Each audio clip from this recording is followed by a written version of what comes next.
कुमार जी, सनातन धर्म की कई कथाएं साइंटिफिकली गलत लगती हैं। अभी तो बताया था भैया तेरी साइंस बहुत पीछे चल रही है, थोड़ा स्पीड बढ़ा। धर्म की माने तो चंद्रमा समुद्र मंथन से निकला, और अब चंद्रयान 2 के समय ऐसी कथाओं पर क्या भरोसा करूं। अब देखिए, जितनी भी कहानियां हैं और जितनी ये राम की कहानी है, इसको आप, मैंने कल भी कहा था, इसको सिंबॉलिक सीखिए। आप सबको पता है कि समुद्र का मंथन हुआ। समुद्र का मंथन माने देवताओं ने और असुरों ने कहा यार इसमें बहुत माल पड़ा है, निकाल लेते हैं। ये कैसे पता था कि तेल कहां निकलेगा? सैटेलाइट के बाद से पता चलना शुरू हुआ।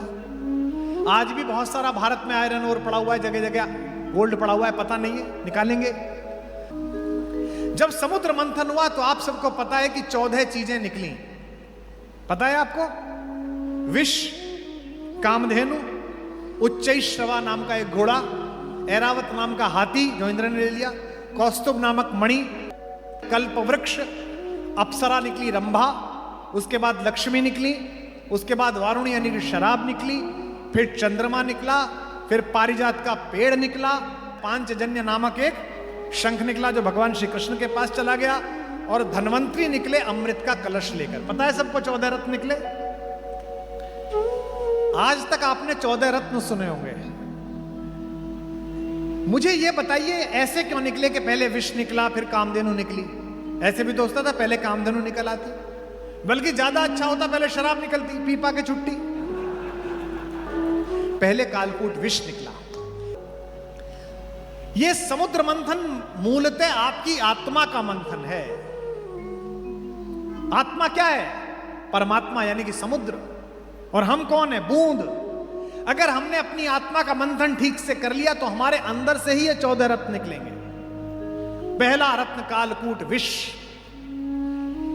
यानी कि अगर आपने अपनी यात्रा के पथ में दुनिया का उपहास, दुनिया की निंदाएं, इसका विष पी लिया और आगे चले तो यात्रा प्रारंभ हो गई। पहला रत्न आपका।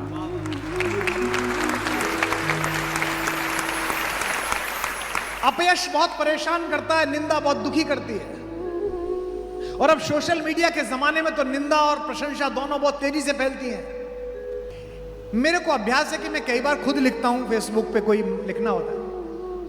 बंबई जा रहा था, मैंने कुछ लिखा, मेरी आदत है जो मुझे फॉलो करते हैं वो देखते हैं, मैं लिखने के बाद 3-4 बिंदी लगाता हूं, वाक्य समाप्त नहीं करता, यानी कि कहता हूं आगे बढ़ेगी बात। तो मैंने 5 और पोस्ट हो गई। आपको आश्चर्य होगा, मैं बंबई उतरा तो मैं 10 मिनट तक हंसता रहा। नीचे 2700 कमेंट। यही तो विद्वान आदमी की पहचान है। हा हा हा। कुमार जी मन जीत लिया। क्या पंच तत्व की व्याख्या करी है आप? एक कह रहा नहीं पंच तत्व की नहीं, इससे तो ऊपर उठ गए, ये 5 ज्ञानेंद्रियों के बारे में बात की जा रही है। ये कालकूट विष है अपमान का, यह जगत की निंदा का विष है। अगर आपने इसे जीत लिया, पहला रत्न, अगला रत्न जो आ रहा है उसे भी आप देखेंगे। अगर आपने इसे जीत लिया तो आपको क्या मिलेगा? कामधेनु, यानी कि आपको प्रतिभा की कामधेनु प्राप्त होगी। जब चाहा प्रतिभा का दूध निकाला और जगत को पिला दिया, तब आपको प्राप्त होगी। तीसरी चीज क्या हो गई? अब आपको प्रतिभा भी मिल गई। तीसरी चीज निकली समुद्र मंथन से, उच्चैश्रवा नाम का घोड़ा, यानी कि आपने जगत की निंदा से भी खुद को बचा लिया कि लोग क्या कहेंगे, और आपने प्रतिभा को भी साध लिया कामधेनु के रूप में कि 24 घंटे मेहनत आप कर सकते हैं। तो फिर आपके संकल्पों को ऐसी गति मिलेगी जैसी उच्चैश्रवा नामक पंख जड़े हुए घोड़े के माध्यम से मिलती है। और अगर आपने संकल्पों को गति ले ली तो चौथी चीज क्या निकली थी? ऐरावत, हाथी, यानी कि आपकी संघर्षों के ऊपर आपको एक जगह मिल जाएगी कि अब आप ऊपर बैठ गए। हाथी की क्या गति है? हाथी गांव में आता है, आपने एक बात देखी होगी, हमारे गांव में आता था, आप पता नहीं गांवों से कितने लोग यहां हैं। हाथी जब भी गांव में आता था सारी महिलाएं दरवाजे पे आ जाती थी, गणेश जी आ गए। कोई ईख ला रहा है, कोई कुछ ला रहा है, कोई पैसे दे रहा है, पूरा गांव उनके स्वागत के लिए खड़ा हो जाता था। एक एक बालक बच्चा प्रसन्न हो जाता था। हाथी के गांव में आने से एक ही जीव परेशान होता है, कौन? कुत्ता। पूरे गांव के कुत्ते उसके पीछे पीछे भौंकते निकलते हैं। जब भी प्रतिभा का हाथी किसी गांव से निकलता है, उसके आकार से टक्कर न ले पाने वाले कुंठित कुत्ते भौंकते हैं।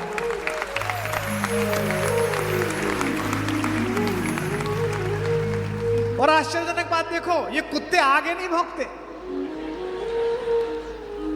ये पीछे भौंकते हैं। इन्हें पता है कि आगे अगर आ गए तो यहीं से उस लोक जाओगे जहां की कामना है। ये कुत्तों का स्वभाव है कि प्रतिभा का हाथी जब भी जगत की वीथियों से निकलता है तो पूरे गांव के रास्ते भौंकते हुए जाते। वो इस बात से नाराज नहीं है कि हाथी क्यों आया, वो इस बात से नाराज है कि इसको इतना सम्मान क्यों मिल रहा है।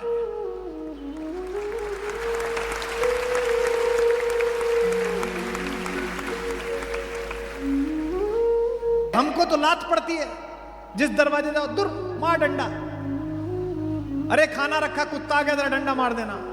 और एक ही है, दूसरे वो इस बात के लिए भी भौंकते हैं कि हम इतना भौंक रहे हैं और फिर भी इसकी चाल पर कोई प्रभाव नहीं पड़ रहा है, उसी मस्तानी चाल से जा रहा है। अगर आपके संकल्प को गति मिल गई तो यह हाथी का स्वभाव प्राप्त होगा। जब भी आपकी प्रतिभा के पीछे कुत्ते भौंके तो परेशान मत होना, क्योंकि आज तक किसी भी हाथी को भौंकते भौंकते कुत्ते अपने गांव से बाहर नहीं गए, उसी गांव में रह जाते हैं। उनकी इतनी औकात होती है कि वहीं तक रह जाए, क्योंकि उनकी एक हद है, उनकी सीमा है। कुछ देर तक भौंकेंगे और मुड़ने के बाद एक दूसरे की तरफ देखेंगे, अच्छा भौंका ना, बहुत अच्छा, बहुत सुंदर। और फिर एक दूसरे को प्रशंसा करते हुए आकर फिर उसी जुगाड़ में लग जाएंगे कि आज शाम खाना कहाँ हो।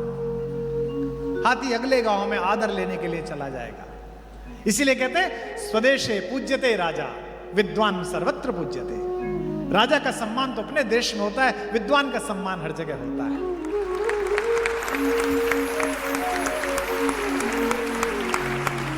अगर आपने संकल्पों को गति ली तो ऐरावत हाथी की भांति आपकी यात्रा शुरू हो जाएगी।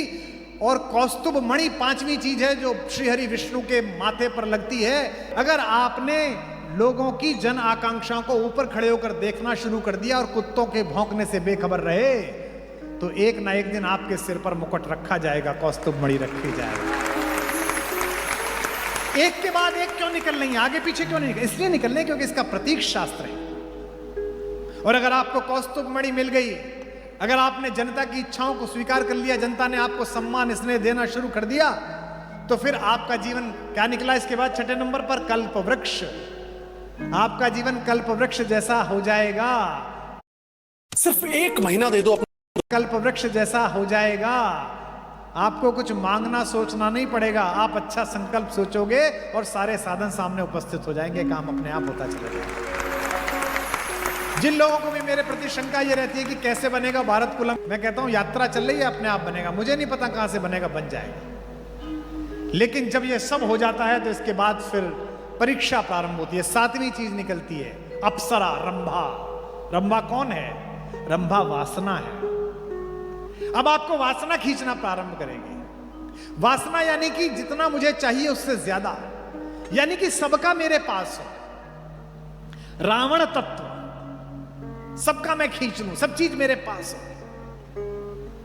और अगर आप इससे बाहर निकल आए तो फिर आपको देवी लक्ष्मी अर्थात धन और सामर्थ्य की उपलब्धि होगी। लक्ष्मी के आते ही आसुरी प्रवृत्ति, अपप्रवृत्ति ज्यादा सबसे पहले आएगी, यानी कि शराब वारुणी सबसे पहले आएगी। दौलत का नशा सबसे पहले आएगा। मैंने कल सुनाया था ना, जो खानदानी रईस हैं वो मिजाज रखते हैं नर्म अपना, तुम्हारा लहजा बता रहा है तुम्हारी दौलत नई नई है। अगर लक्ष्मी ज्यादा आ गई तो फिर असुर प्रवृत्ति आएगी। और अगर इस पर कब्जा कर लिया तो वारुणी के बाद क्या निकला? 10वें नंबर पर चंद्रमा, यानी कि व्यवहार में शीतलता आ जाएगी। मैंने ऐसे बहुत लोगों को देखा है जिनके पास अपरिमित धन है, अपरिमित धन है, हिसाब नहीं है, लेकिन ऐसी बालकों जैसी शीतलता है उनके अंदर। और अगर शीतलता आ गई तो इसके बाद क्या निकलेगा? प्राजक्ता, पारिजात, यानी कि आपके कर्मों की खुशबू सब तरफ फैलनी शुरू हो जाएगी।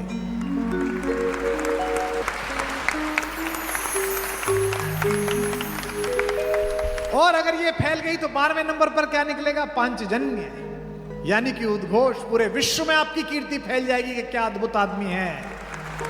और इसके बाद निकलेंगे धन्वंतरी, अमृत को लेकर, यानी कि एक समय ऐसा आएगा कि आप अपनी इच्छाओं से ऊपर उठ जाएंगे और आपकी आत्मा में, आपके शरीर में, आपकी जिह्वा में, आपके धन में ऐसा अमृत तत्व होगा कि जो दुखी आपके दरवाजे पे आए आपके पास